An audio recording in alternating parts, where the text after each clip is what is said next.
Alright, so essentially, I've got this bookshelf, right? And the bottom two rows, I haven't touched in 10 years. I'm not even joking. The last time I touched this was like 2011 when I left primary school. I was like 10 years old or 11 or something, right? It's been 10 years. It's been 10 years since I've touched a shelf, those two shelves, and I've unpacked it. This is kind of an unhaul video. I love watching unhaul videos and TBRs, but I never thought I'd be making one myself. Except I'm unhauling a bookshelf I haven't touched in 10 years. And I found some pretty interesting stuff. It's like a trip down memory lane. And I thought, why not make a video of this? So let me get the first one out. Horrible Histories. If you're a kid in the UK, you remember this. All the crude and gross facts of history. And it's like a really cool way to like engage children in history and also have a bit of fun. Alright, we all know Goosebumps. I don't even remember owning this. I don't even think I read it. Alright, this is another British kids thing. Beast Quest. Who remembers Beast Quest? Oh my god, so what this is, it's like a episodic kids series and each book is about a different monster. Horror Stories. I don't remember owning this, but this is a library book and I haven't unhauled this in 10 years, so I think I might have just accidentally kept a library book without returning it. Please don't throw me in jail. This is a throwback and a half. Dirty Bertie. What this was, it's about this kid called Bertie who is like super unhygienic and like nobody was friends with him because he was like never showers and he like freaking picks his nose or something. So as a kid I could really relate. The Alex Rider series. This is like young James Bond kind of thing. I'm actually shocked I remember so much about these books and I haven't read them in like since I was a kid. It's like a whole bunch of them. I don't think I read all of them. Hive. I don't remember reading this. Hey, who remembers Diary of Wimpy Kids? I remember I had to read it for school. Margaret Atwood is like an author. I don't know. I'm not a prose snob, but her writing style just doesn't gel with me. I can never get into Handmaid's Tale or even this book. It just, I don't know, Margaret Atwood, it's not really for me. Oh yeah, this is another one for high school. There's a play called The History Boys by Alan Bennett. I don't want to be rude because like people in the like theatre buffs worship Alan Bennett, but this is so overrated and so pretentious. Will we ever speak dolphins? I don't know where these books come from. Oh.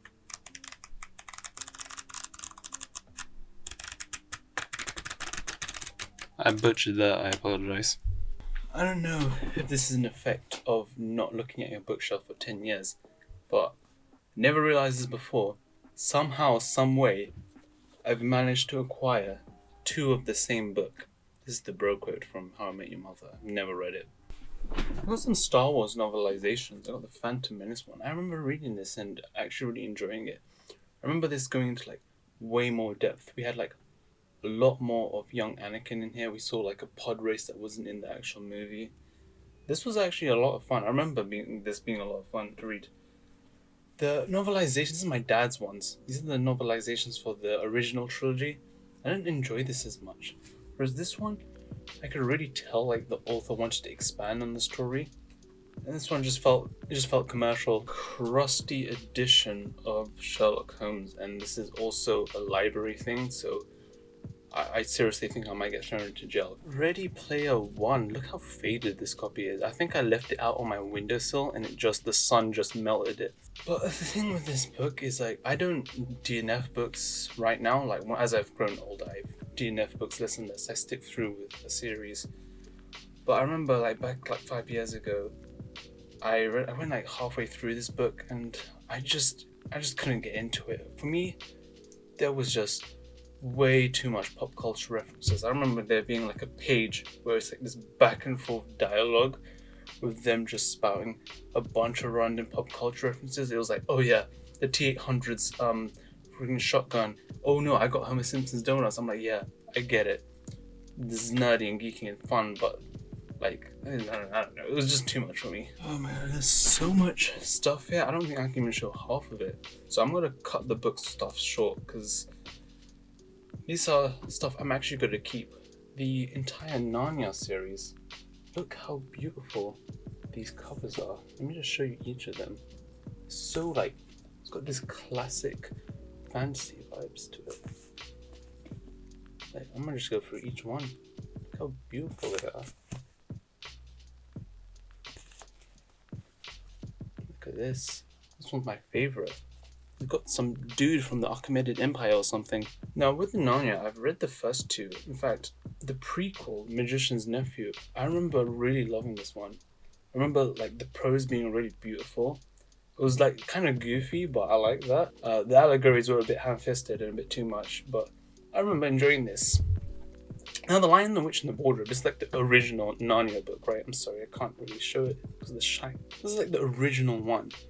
And I just remember being so bored by it. It was so boring. But I'm keeping these because these are beautiful editions. And I do hope one day I could read the entire series. My edition of Lord of the Rings back in high school. My dad's got this amazing hardback Lord of the Rings with Alan Lee's artwork downstairs. I don't like reading like hardback, especially those giant ones. So I got like my own version of this. I haven't read it since high school, but look at this thing. Also, in my bookshelf, just a bunch of random stuff that I found. So I got this Ben 10 toy. I haven't watched Ben 10 in ages. But dude, Ben 10 used to slap. That show was amazing. I don't know what they did to it now, like the original Ben 10. That's the only one I'll watch. I think this was Diamond Head. Correct me if I'm wrong. Oh, it doesn't light up. Also, another toy I found in the back of my shelf. Symbiote Spider-Man from the animated series. This used to be my favorite toy. I used to never leave this by my side. I used to sleep with this thing. Every time I was sick, I'd just play around with this thing. And then it went missing. And now I know where it is. It was in my bookshelf the whole time. I might keep this. Like, this is so cool. What the heck? A Legend of Zelda Ocarina. I'm not even a Legend of Zelda fan. Where did this come from? What is there some kind of gateway, some kind of portal in my shelf that just conjures these things? Where did this come from? Alright. We're moving on to the gaming section. Yes, I had a bunch of like video games on my shelf as well. Now, in terms of random stuff I found, look at this Nintendo DS case. It's really sticky and gross. I don't know where this stickiness came from, but it's kind of disgusting. Like, you could put your stylus in there and slot some games in. And look what I just found out. Reversible case. That's so cool.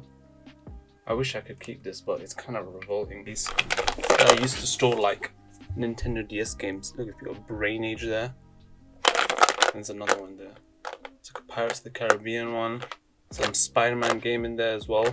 Like, you know when as a kid when you have a Nintendo DS, sometimes the cases goes missing, but you got like the game cartridge, so you don't know where to put it. Back in the day, I used to have a Nintendo DS, and right now on my shelf I have a bunch of Nintendo DSs. Let me just show you how many Nintendo DSs I have. Bear in mind, I've got like 2 younger sisters, so they all got their Nintendo DSs, but then they got the later generation ones because, you know, I was like really old and so I had the DS Lite. But yeah, we just conjured up a bunch of DSs throughout the years. The DS Lite, I think. Look at this Apple logo sticker on it. And then my one. This was the DS Lite. This was my one. Look, this is Nintendo 3DS XL. The screen is huge, by the way. I think I got jealous because my sister had a 3DS, so I got myself a 2DS so I can play the 3DS games by myself. Because I had so many DSs, we just had even more DS games. Stuff I don't even know why it's on my shelf or where it came from, but I have a whole bunch of Nintendo DS games. Like, got some Harry Potter one. I think my dad just bought a bunch of movie license games when I was younger because he didn't know any better. This one doesn't have a cover, but the cartridge shows a Tinkerbell game. I think this is one of my sister's one. It wasn't mine, it was my sister's. Sonic Dark Brotherhood or whatever the fuck. Scribblenauts. I remember playing this one. Remember, it's like this thing where you write some stuff on a notepad and you can conjure up any item you want. So if you want like a sword or something. Remember, I tried experimenting as a young kid. I was like writing down a whole bunch of weird shit, right? I remember writing down like a giant baby or something, and it actually came. Like a giant baby just appeared. So like, yeah, anything. You can imagine anything and it will become real in this game. Yeah, I'm getting rid of that. Sonic Rush. This is actually kind of fun. This is a classic Sonic game. Indiana Jones over here. Toy Story 3. Iron Man. Like I said, my dad just bought a whole bunch of movie license games. No cover for this one, but it says, "I Did It, Mom 2. Frozen, Olaf's Quest, Math Training, Football Director." And if the movie license weren't enough, we got Tangled. Let's move on to PlayStation 2 games and some Nintendo Wii games. Once again, movie license. Some of all fears. SingStar, Formula 1, 2005. Doctor Who, this is not an actual Doctor Who game, this is like a card game. I think I got mugged off by this one. I thought it was a legit Doctor Who game, but it was just a stupid card game. Fling Smash. Tiger Woods. I know how this exists. My dad wanted to get good at golf, so he was practicing on the Nintendo Wii, as you would do. Mummy. This was my aunt's edition. I took it because I thought it would be cool. Well, the concept was fine. It was like, oh, you can play as Imhotep, or you can play as O'Connell, right? But the thing is though, most of the focus was on O'Connell's one. Like his one was actually pretty good. Imhotep's gameplay was like super short. You could just do it in like one sitting. Now this is a popular Lord of the Rings game, but it didn't do anything much for me. Like, it didn't stand out much for me in terms of all the different Lord of the Rings games we got. I still think Shadow of Mordor is the best Lord of the Rings game, the original one. And Lord of the Rings Online ain't bad. It's not as bad as people says.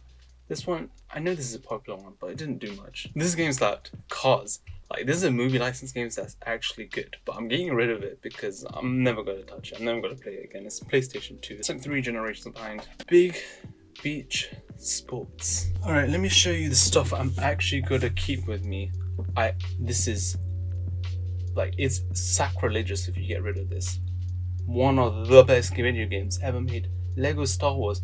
Bro, I remember all of the levels in this game. I used to play. I rinsed this thing out. I completed every level, every collectible, everything you can imagine. Ben 10, Protector of Earth. I know it's a Ben 10 game, but I remember this being a lot of fun. Alright, this one I want to keep because I think this would be a really cool video idea. 101 classic books.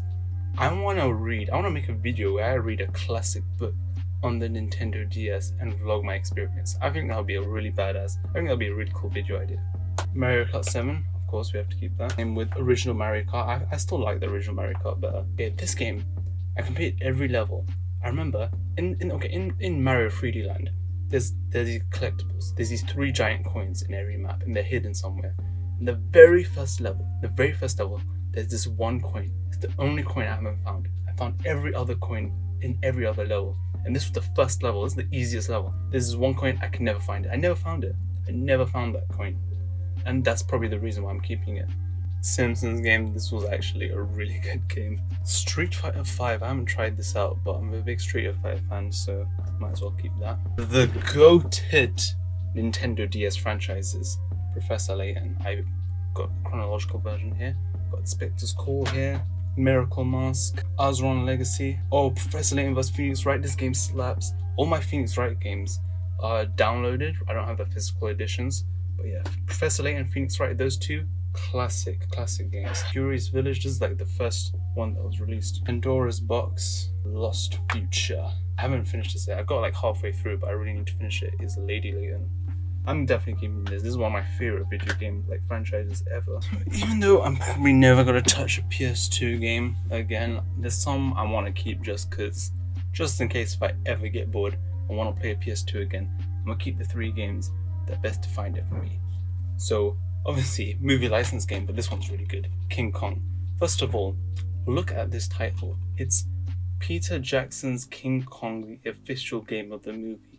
Just call it King Kong. Why? Look at the spine.